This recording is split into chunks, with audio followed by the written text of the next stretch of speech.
ever feel like you're drowning in your own life, barely coming up for air because you're reacting to everything? I spent years chasing someone else's definition of success until burnout forced me to stop. Now I live by a different rule. Either run your day or your day runs you. And the next few minutes, I'll share the 5 mindset shifts that transform my chaotic existence into an intentional life without even adding a single hour to my day.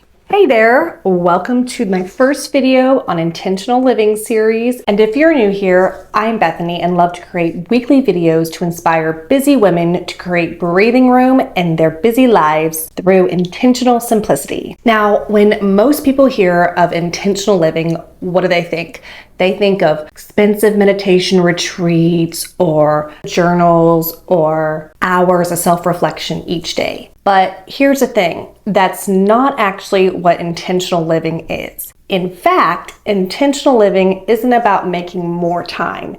It's about creating more meaning in the time we already have. I'm going to share something personal with you. Just a few years ago, I was that woman who was running frantically through all of my busy days, trying to be everything for everyone, looking successful by all outside measures, but feeling completely disconnected from myself. I was efficiently accomplishing all the things I didn't even care about. Sound familiar? I remember running through a very busy day and having this thought and thinking, my life looks really good on the outside, but in the inside, it wasn't matching how I was feeling, which was very hollow and disconnected because I was merely surviving and definitely not thriving. Have you ever had a moment where you sat there and thought to yourself and wondered, is this really it? Like, is this my life? But it was that breakdown in me that became my greatest breakthrough. I started questioning everything. Was I living my life for my family and myself, or was I merely just trying to live up to everyone else's expectations of me? Or what I thought they were. Was I making conscious choices and decisions based on my beliefs or just merely following the crowd? And was I measuring my success on other people's metrics or my own? And what really were my own? So today I'm going to walk you through 5 mind shifts that dramatically changed my perspective and how I think, and inevitably changed my life to be much more intentional. So the first thing I really tried to start to do was go from being reactive to proactive. So let's just start with something most of us do every single morning. When we immediately check our phone in the morning and start answering emails and looking at social media and text messages, we are immediately putting ourselves in a responsive, reactive mode. We're letting other people's emergencies and priorities dictate our emotional state before we even eat breakfast. On the flip side, being proactive means being able to create space for us to decide what matters most to you. And being reactive is what matters to everyone else. So here's how this looks for me practically. The first hour in the morning, I create a power hour, and that is for my first hour of work, where I tackle all my priorities and do not check my email until all of my top things are in my head, listed out, and things are accomplished. I then make sure that I turn my phone on a do not disturb between certain hours while getting this done. And then when I am looking through my emails or going to my next things that I need to accomplish, I ask myself, does this require my response today? Before automatically jumping and replying. I also started scheduling like a 5 to 15 minute decision point making throughout my day, where I can sit down, reevaluate what I am doing, and prioritize what I need to do next. And then in that, it might look like I'm asking myself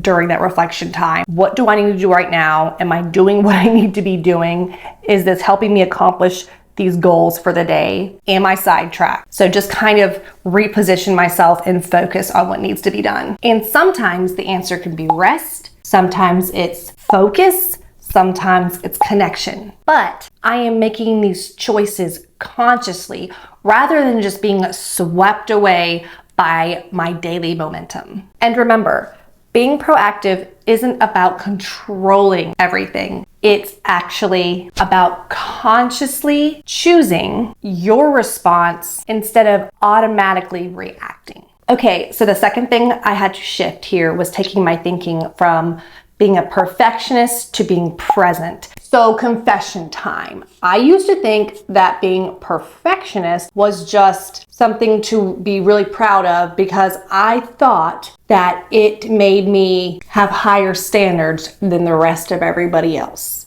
When in reality, it was feeding fear rather than excellence. We're actually trying to protect ourselves from the fear of judgment and criticism. But that actually comes with a pretty steep price because we miss the joy of the present moment. How many times has this happened to you? It happened to me and still occasionally does if I'm not being intentional, but I feel like a majority of my life, I missed out on moments because of this. And we postpone our happiness into some future moment when everything is perfect. But in reality, that moment may never come. So we're always trying to reach this unrealistic thing. Okay, so here are the mind shifts I have been using to help me shift from a perfectionism mindset to a more present mindset. First one is good enough for now in areas that do not require perfection. And then I began distinguishing the difference between excellence and perfection. And then I implemented the 80% rule. So if something is 80% done and does not require perfection, I can move on and forward to the next thing. And then a big game changer is asking myself this question each day during my daily reflection time. What moment did I fully experience today? And boy, when I do that, because I'm going to be completely honest with you, it's not every single day that I do this because I am human. But when I practice that, it really, really helps. Now, when we release the grip of perfectionism, this doesn't mean we should become sloppy or careless. We just become more human, more connected, and ironically, more effective. The third mindset shift is going from comparison to clarity. Raise your hand if you ever find yourself scrolling on social media and feeling a little bit smaller. We all know comparison is the thief of joy, right? But yet we continue to find ourselves scrolling and measuring our self-worth against everyone's highlight reel.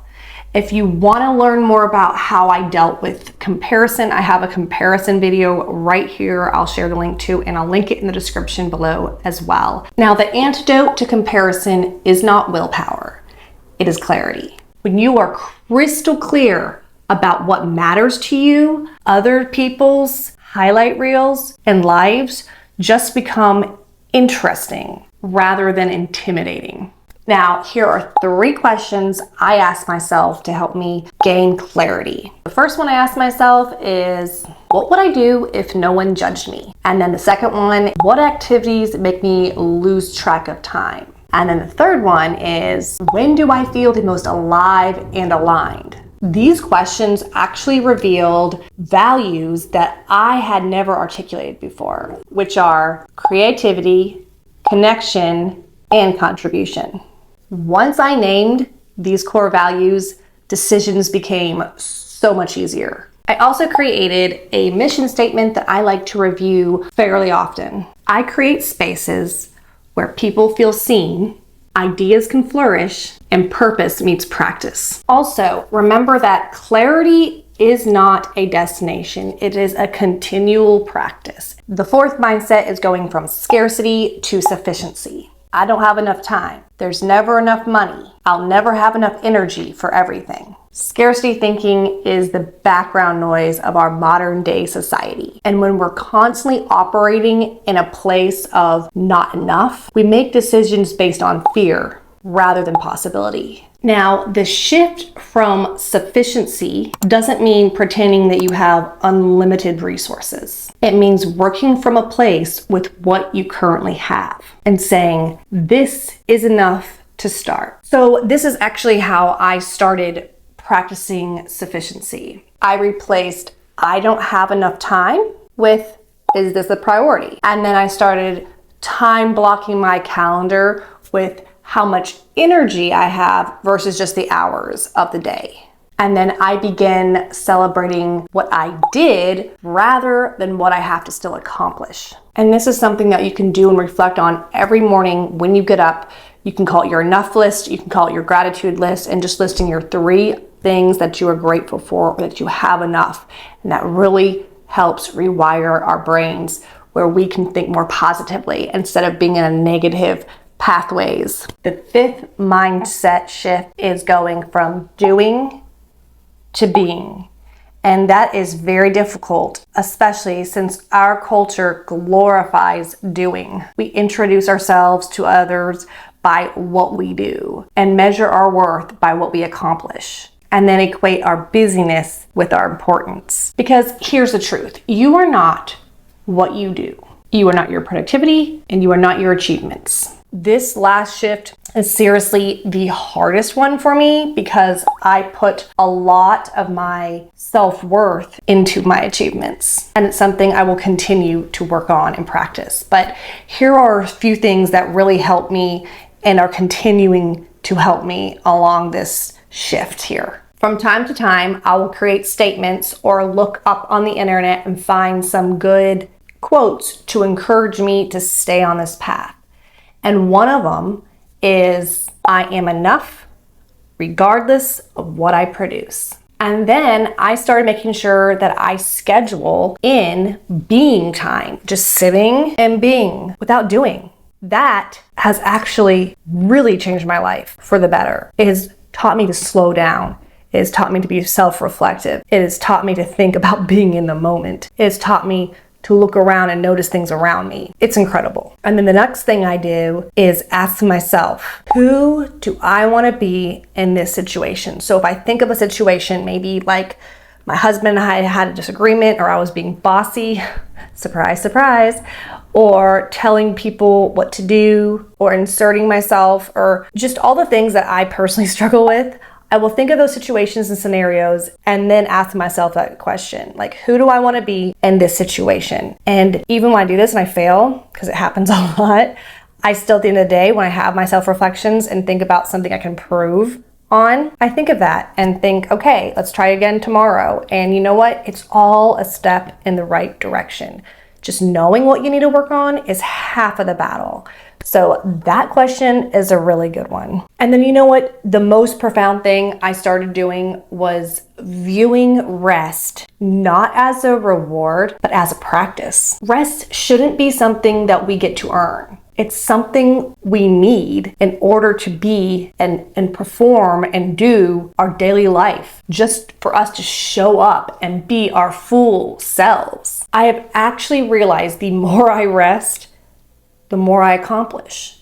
It sounds crazy, but it's true. Because if I go all day on no energy and I'm trying to complete a task, I might take 10 hours to complete that task, and then it's going to be crappy. I'm going to have to redo it the next day anyway. Or I can take a rest, whether that's taking a nap or just walking away, clearing my mind, getting some clarity, whatever it looks like, and come back and finish that thing so fast and so much more efficiently. Now, these 5 mindset shifts, from reactive to proactive, from perfect to present, from comparison to clarity, from scarcity to sufficiency, and from doing to being, are not separate practices. They all work together to be a life guided by intention rather than just living on autopilot. And you know, the beautiful thing is that intentional living meets you right where you are. You don't need to master all 5 at once. You can just pick the one that most resonates with you. So if you feel constantly overwhelmed, start with proactive rather than reactive. If you feel like you're not good enough, start with presence over perfect. And if you constantly are looking and comparing yourself to others, start with clarity over comparison. Or if you're feeling behind, start with sufficiency rather than scarcity. And if you are burning out, which is why the last one probably resonates so well with me, start with being rather than doing.